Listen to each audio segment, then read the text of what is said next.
Sir బ్రిటిష్‌కి చెందిన ఒక fighter జెట్టు కేరళలో దాదాపు 6 రోజుల నుంచి కూడా అక్కడ ఒక సివిల్ ఎయిర్‌పోర్ట్‌లో ఉండడం జరిగింది సార్. ఇది ఇప్పుడు దేశవ్యాప్తంగా సంచలనం సృష్టించింది.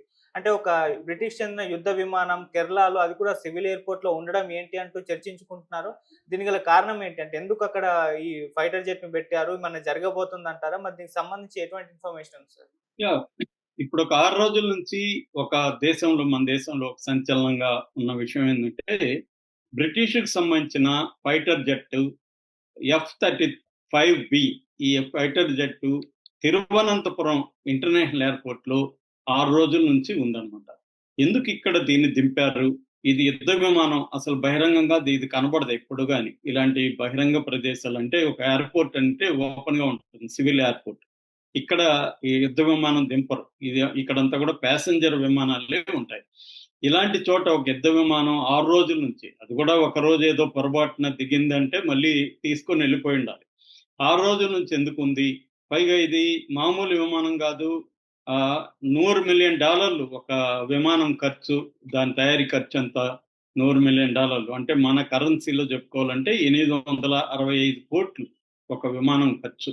అంత పెద్ద విమానం ఇక్కడ ఎందుకుంది? రెండోది, ఇలాంటి విమానాల్నే ట్రంప్ మనకు అమ్మాలని చూస్తున్నాడు. ఎందుకంటే ట్రంప్ రాగానే మోడీ వెళ్లి కలిసినప్పుడు ఎఫ్-35 విమానాలు మీరు కొనండి అని చెప్పి. అందువల్ల అందువల్ల కూడా ఇప్పుడు దీని మీద చర్చ జరుగుతుంది. అంటే అసలు ఈ విమానం ఇక్కడ ఎందుకుంది? ఇట్లాంటి విమానాలని మనం ఇండియా ఇంత ఖర్చు పెట్టి కొనాల్సిన అవసరం ఉందా? అనేది కూడా ఇప్పుడు చర్చ జరుగుతుంది. ఎందుకంటే ఈ ప్రోగ్రామ్ దీన్ని ఎఫ్-35 ప్రోగ్రామ్ అంటారు. ఈ ప్రోగ్రామ్ మొత్తానికి $1.7 ట్రిలియన్ ఖర్చు పెడుతున్నారన్నమాట ప్రోగ్రామ్ ఇది. అంత కాస్ట్‌లీ అన్నమాట. ఇంత కాస్ట్‌లీ విమానాలు మనం కొనాలా? దీనివల్ల ఉపయోగం ఏంటి? అనేది చర్చ జరుగుతున్న టైంలో ఈ బ్రిటిష్ ఎఫ్-35బి అనేది తిరువనంతపురం ఎయిర్‌పోర్ట్‌లో ఎందుకు 6 రోజుల నుంచి ఉంది? అనేది ఇప్పుడు దేశవ్యాప్త మీడియా అటెన్షను, ప్రజల అటెన్షను ఉంది. దీనికి సంబంధించి ఇప్పటివరకు మనకు ఏం సమాచారం ఉందనేది నేను చెప్తాను. ఇది ఇందాక చెప్పినట్టు ఎఫ్-35బి రాయల్ నేవీకి సంబంధించిందనమాట. అంటే బ్రిటిష్ రాయల్ నేవీ అంటారు వాళ్ళని. ప్రతిదాన్ని వాళ్ళు royal army, royal air force, royal navy అంటారు. సో, ఈ నేవీకి సంబంధించింది. ఆల్రెడీ ఏందంటే మనకి ఇది ఇండో పసిఫిక్ రీజియన్‌లో వీళ్ళ న వార్‌షిప్‌లు ఉంటాయన్నమాట. బ్రిటన్‌కి సంబంధించి HMS prince of wales carrier strike group అని CSG-25 అంటారు దాన్ని. ఆ గ్రూప్‌లో ఈ షిప్పులు మీద ఈ ఎఫ్-35 అని ల్యాండ్ చేస్తా ఉంటారన్నమాట. వార్‌షిప్‌లు క్యారియర్స్ అవి. ఈ ఎయిర్‌క్రాఫ్ట్ క్యారియర్స్ ఉంటాయి షిప్పులు. అయితే ఇప్పుడు ఏం జరుగుతుందంటే గత కొంతకాలంగా ఇండియాకి, బ్రిటన్‌కి మధ్య ఒక మిలిటరీ కోఆపరేషన్ అగ్రీమెంట్ జరిగింది. మనం పరస్పరం ఇచ్చిపుచ్చుకునే ఒక అగ్రీమెంట్ జరిగింది. ఈ అగ్రీమెంట్‌లో భాగంగా కేరళ తీర ప్రాంతం నుంచి 100 నాటికల్ మైల్ సముద్రంలో డిస్టెన్స్‌ని నాటికల్ మైల్‌గా మనం కొలుస్తాము. 100 నాటికల్ మైల్స్ దూరంలో అరేబియన్ సీలో జాయింట్ ఎక్సర్‌సైజెస్ చేస్తున్నాం అన్నమాట. ఇండియా అండ్ బ్రిటన్ కలిపి జాయింట్ ఎక్సర్‌సైజెస్ చేస్తున్నాం. ఇందులో భాగంగా మన ఎయిర్ డిఫెన్స్‌కి సంబంధించిన కొన్ని ఫ్లైట్లు, అట్లాగే బ్రిటిష్ ఎయిర్ డిఫెన్స్‌కి సంబంధించిన కొన్ని చేస్తున్నాం. ఈ నేపథ్యంలో ఏమైందంటే మొన్న 14వ తేదీ 9:20 గంటల రాత్రి pilot distress call, mayday mayday mayday అని మనం చెప్పుకున్నాం కదా! అలాగా డిస్ట్రెస్ కాల్ పంపించాడు. అతనేమన్నాడంటే ఫ్యూయల్ అయిపోయింది. కాబట్టి నేను ఇప్పుడు ఆల్రెడీ నాకు ఇక్కడ సముద్రంలో నైట్ కాబట్టి సరిగ్గా విజిబిలిటీ లేదు. వెదర్ కూడా బాలేదు. కాబట్టి షిప్ మీద నేను ల్యాండ్ చేయలేను అని చెప్పినప్పుడు ఇమ్మీడియేట్‌గా వాళ్ళు India's air defence identification zone అంటారు. ఐజెడ్ దాన్ని కాంటాక్ట్ చేస్తే ఇమ్మీడియేట్‌గా మన వాళ్ళు పర్మిషన్ ఇచ్చారు సెంట్రల్ గవర్నమెంట్. దాన్ని దగ్గరగా ఉన్న తిరువనంతపురం ఇంటర్నేషనల్ ఎయిర్‌పోర్ట్‌లో దింపి దానికి ఒక సెపరేట్ బే నంబర్ 4 అని దానికి సెపరేట్ ప్లేస్ ఇచ్చారన్నమాట. ఎందుకంటే అది మిగతా వాటికి దూరంగా ఉండాలి. ఇది హైలీ సెక్యూర్డ్ ఇదన్నమాట. దాంతో పాటు మనకి సిఐఎస్ఎఫ్ అంటారు, సెంట్రల్ ఇండస్ట్రియల్ సెక్యూరిటీ ఫోర్స్. మన ఎయిర్పోర్ట్లకు అన్నిటికీ ఇదే రక్షణ కల్పిస్తూ ఉంటుంది. ఒక సిఐఎస్ఎఫ్ బెటాలియన్ ని ఈ విమానం చుట్టూ పెట్టారు సెక్యూరిటీగా, బయటకి ఏం వెళ్లకుండా పోకుండా.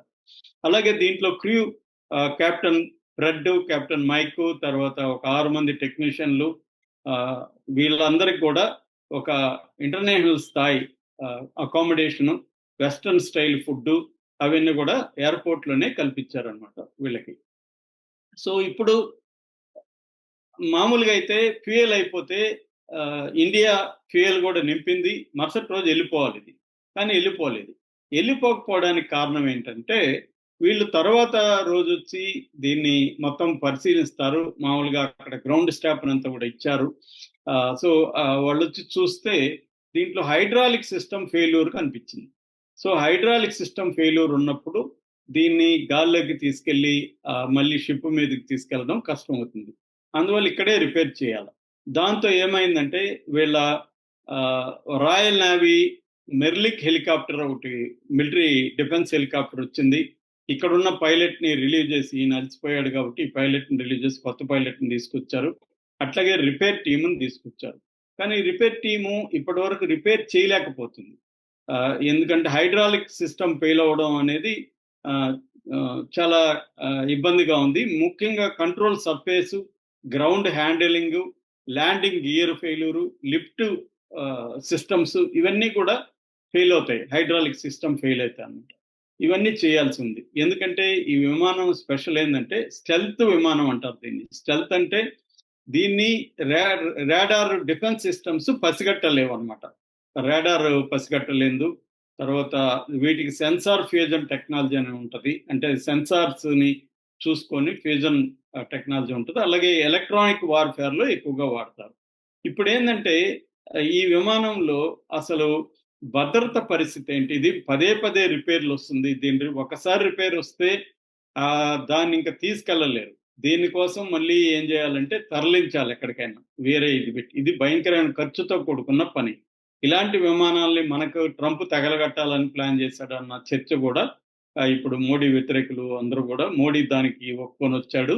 ఇది పనికిమాలిన విమానం, చూడండి ఇప్పుడు బ్రిటిష్ విమానం 6 రోజులుగా పడి ఉంటే దిక్కు లేదు అని చెప్తున్నారు. అందుకని ఇప్పుడు ఇండియన్ గవర్నమెంట్ ఒక ఆఫర్ ఇచ్చింది వీళ్ళకి. అదేంటంటే కొచ్చిలో మా హ్యాంగర్ ఉంది, ఆ హ్యాంగర్ లో పెడదాం తీసుకెళ్లి దీన్ని అని చెప్పారు. హ్యాంగర్ అంటే ఇటువంటి యుద్ధ విమానాలకు కానీ ఒక ప్రైవేట్ గా రిపేర్ షాప్ లాంటిది అనుకోవచ్చు, వర్క్ షాప్ లాంటిది అని అనుకోవచ్చు. అంటే క్లోజ్డ్ గా ఉంటుంది, సెక్యూరిటీ ఉంటుంది, ఇబ్బందులు ఉండవు అనమాట. ఇక్కడ ఇదేంటంటే ఓపెన్ ఎయిర్పోర్ట్ కదా, ఇది ఇంటర్నేషనల్ ఎయిర్పోర్ట్ లో సెక్యూరిటీ ఇష్యూస్. అది దీనికి బ్రిటన్ ఒప్పుకోవట్లేదు మనం హ్యాంగర్కి తరలిస్తా ఉంటాయి. ఎందుకంటే వాళ్ళకి భయం ఏంటంటే దీని టెక్నాలజీ, ఇది ఎలా పనిచేస్తుంది, ఇవన్నీ ఇండియన్స్ కి తెలియడం వాళ్ళకి ఇష్టం లేదు.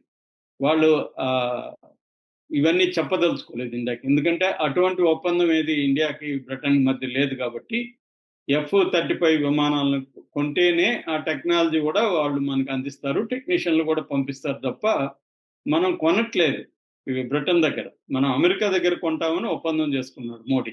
కాబట్టి ఈ టెక్నాలజీ వీళ్ళకి ఎక్కడ తెలిసిపోతుందని వీళ్ళు అలో చేయడానికి ఒప్పుకోవట్లేదు. దానివల్ల ఇది లేట్ అవుతా ఉంది. ఇప్పుడు బ్రిటన్ నుంచి వచ్చి ఇక్కడ రిపేర్లు అనేది చేస్తున్నారు. ఇది ఇంకా లేట్ అయ్యే అవకాశాలు కనిపిస్తుంది.